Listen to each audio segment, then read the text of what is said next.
Hello there guys! Today is December 30, 2025. Ipapasyal ko ulit kayo dito sa Royal Garden para makita natin kung ano ba ang meron ngayong December 30, 2025 para ma-compare natin sa mga susunod na buwan. Ano bang stage ng flowering ngayon? Sobrang mabulaklak ba? Or ganun po ba? Ayan, parang gusto ko every month meron tayong garden tour para may comparison tayo. Anong buwan mabulaklak? Anong buwan walang bulaklak? At ano yung mga variety na may bulaklak nung buwan na yon? So, 'di ba maganda parang garden tour pero at the same time parang comparison. Parang meron tayong record. Ayan. Sa ngayon po, yung mga grafted bougainvillea natin ay sobrang malalago at mabubulaklak. Kung interesado po kayo sa mga grafted, mas maganda po mamili ngayon dahil marami pa kaming malalago. Ayan, katulad nito, sobrang dami ng bulaklak. Kung interesado po kayo, pwede po kayo mag-message sa aming Facebook page na kapangalan po ng ating YouTube channel, Royal Garden of Bougainvillea.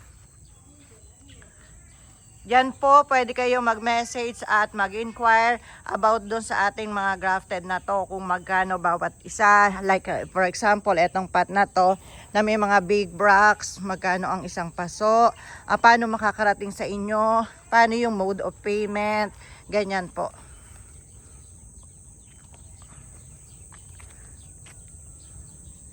Ayan. Yung iba nating paso ay nung tag-ulan pa, medyo madumi pa, hindi pa napipinturahan. Marami po kasing trabaho dito sa garden. Ang dami na nating kasama dito sa garden ay kinukulang pa tayo sa trabaho. Ayan. Sa ngayon, maraming mga variety ang mabulaklak. Lalo na itong mga barako na to, barako white, barako purple, ganyan. Ito yung barako purple. Yung ibang grafted natin, yung barako purple ay punong-puno na ng bulaklak. Ito si Bella, si ano ba to?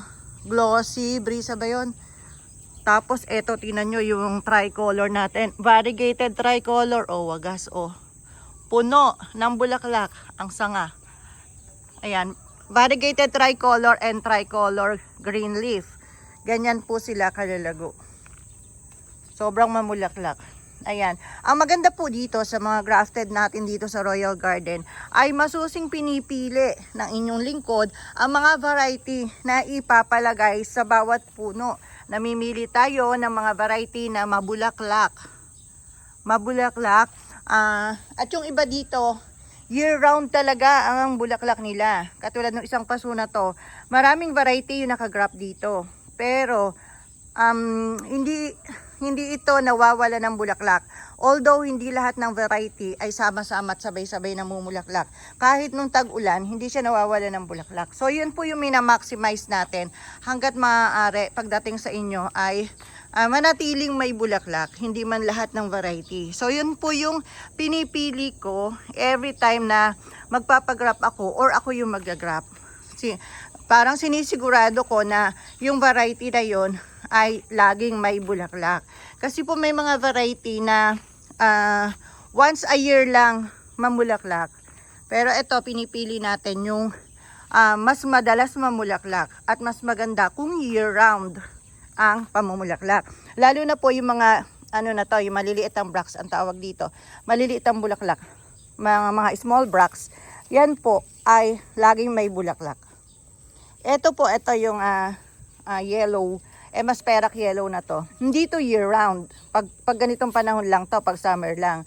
Pero yung iba niyang variety, katulad niyan, barako, yan. Tapos, etong Hatromandawi, small bracts din, pero madalang lang din mamulaklak. Pero kung mamulaklak siya, puno. Ayan, mga ganun po. Sama-sama dito yung madalang mamulaklak and then year round ang pamumulaklak. Para hindi naman siya nagkakaroon ng dull moment. Ito pong tricolor, parang year round to Kahit tag-ulan, hindi nawawala ng bulaklak. Pero syempre, iba pa rin pag ganitong summer. Talagang as in puno siya. Halos di mo na makita yung dahon. Pero pagka po tag-ulan, may bulaklak siya pero hindi ganun kapuno. Pero ang importante po tayo doon, may bulaklak pa rin siya kahit tag-ulan. Ayan. Ang dami pang malago ngayon dito sa garden. Hindi pa napapagpilian. Hindi pa masyadong napagpipilian. Although marami rin na rin nakabili, pero hindi pa talaga nakukuha lahat yung malago. So madami pa tayong pagpipilian. Open po kami everyday, maliban lang po sa mga araw na like December 31. Ayan, mag New Year. Siyempre, pamilya muna yung ating mga gardeners. Nasa pamilya muna sila. And then, January 1, so sarado po tayo ng ganyan. December 31 and January 1, sarado po tayo. Pero after po nun, January 2, everyday na po ulit tayo open. January 2 hanggang sa mga susunod na araw, open na po tayo noon everyday. Diretso na po ang trabaho natin dito sa garden. So kung plano nyo po mag-visit, dito lang po kami sa Santa Lucia, San Miguel, Bulacan. Nakapin po sa Google Maps yung location po natin. Pero sometimes po, sabi ng mga nagwo-walk-in dito, like kahapon, may nag-walk-in, parang naligaw daw sila. So ano lang po, pagdating nyo po, pag galing po kayo gawing part ng Manila, pagdating nyo po ng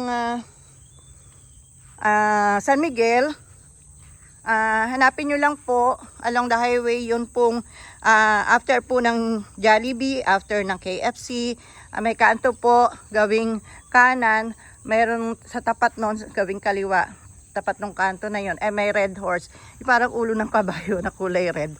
Ayun, doon po kayo liligo sa kanto na yun. Madali lang pong hanapin yun. Then pag galing po kayo around Nueva Ecija, yun lang din po ang hahanapin nyo. Yung pong kapag galing na Nueva Ecija, right side, yung ulo ng kabayo, may tapat nun, left side, yun po yung kanto, papasok dito.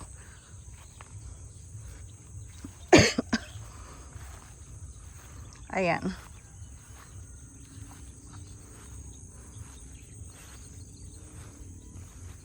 Ang damo naman natin, dahil everyday nagdidilig, ang damo natin ay mabilis ding lumago or humaba. Ayan, much better po kapag magbibisit po kayo dito, mag-message po kayo sa aming Facebook page kasi open lang po ang garden mula 8 AM to 4 PM.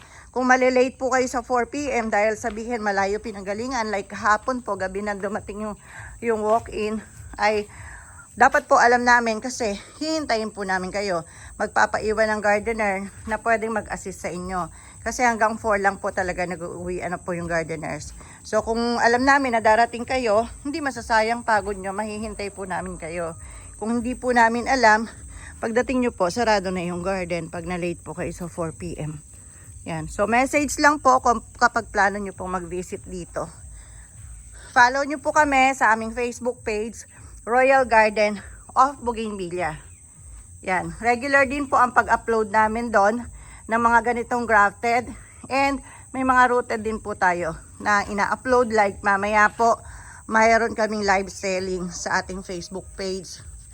Follow lang po kayo para updated po kayo sa aming mga everyday na posting dito sa ating mga bougainvillea. Yan. Thank you po. Nakaikot na tayo. Nakita na natin kung ano-ano yung mga mabulaklak na grafted. Ayan. Kung bibili po kayo ng maramihan, bibigyan po natin ng malaking discount. Habang dumadami binibili, lumalaki yung discount. Kapag konti lang binili, medyo light lang ang discount. Siyempre, marami rin po tayong binubuhay dito sa garden. Marami rin pong gardeners na umaasa dito sa garden. Hindi po tayo pwedeng siyempre, kailangan natin kumita para mabuhay natin yung mga ating mga gardeners, di ba? Kasama po talaga yon sa hanap buhay. Hindi ko magagawang mag-isa to, sa luwang po nito, sa dami na to, hindi ko kayang alagaan at gawin itong mag-isa. Yan. Thank you po. Thanks for watching. Sana nag-enjoy kayo. Kaiikot ko, kada daldal ko, sana nag-enjoy kayo. Thank you.